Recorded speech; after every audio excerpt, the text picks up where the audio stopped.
આ બધા પ્રમાણો છે, એટલે આપણે કોઈ ચર્ચા કરતું હોય તો પણ કહી દેવાય. અને ધર્મસ્થાનો જે છે, આજે તિરુપતિ બાલાજી છે, એ ભારત દેશનું સમૃદ્ધમાં સમૃદ્ધ મંદિર છે. એની અંદર પ્રથમ પૂજાનો અધિકાર અને દર્શનનો અધિકાર યાદવોને મળ્યો છે. એનું કારણ કે વિજયનગરના મહારાજા કૃષ્ણરાય દેવ યાદવ એણે એની મૂર્તિ પ્રતિષ્ઠા, એને પુનઃ પ્રતિષ્ઠા કરેલી હતી. મંદિર બંધાવ્યું નહીં, પણ પુનઃ પ્રતિષ્ઠા એણે કરેલી હતી. આજે કાશી વિશ્વનાથ વારાણસી, જે દ્વાદશ જ્યોતિર્લિંગમાંનું એક છે, એના પ્રથમ સોમવારે અભિષેક અને પૂજાનો અધિકાર યાદવોને છે. કારણ કે આજથી 90 વર્ષ પહેલાં જ્યારે દુષ્કાળ પડ્યો, બધા લોકોએ અભિષેક કર્યા, પાણી અને વરસાદ ન આવ્યા, યાદવ લોકોએ અભિષેક કર્યો અને વરસાદ આવ્યો, ત્યારથી યાદવ સમાજનો આ અધિકાર મળેલો છે. આવી જ રીતે બૈજનાથ, ઝારખંડમાં આવેલું જે મંદિર છે, દ્વાદશ જ્યોતિર્લિંગમાંથી એક, આ રામ અને રાવણ વખતની વાત છે. યદુ સમાજ છે, બ્રહ્માથી શરૂ થયેલો છે. બીજે વચ્ચે ક્યાંય કોઈને પડવાની જરૂર નથી, આપણી પાસે બધું સળંગ છે. અને બૈજનાથ આહિરે એની સ્થાપના કરી હતી, એટલે બૈજનાથ મહાદેવ એમાં પણ આહિર સંકળાયેલા છે.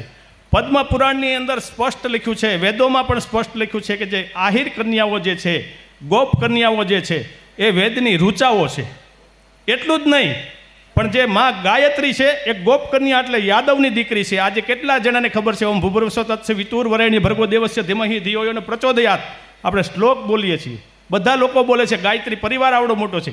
ગાયત્રી પણ યદુની દીકરી હતી.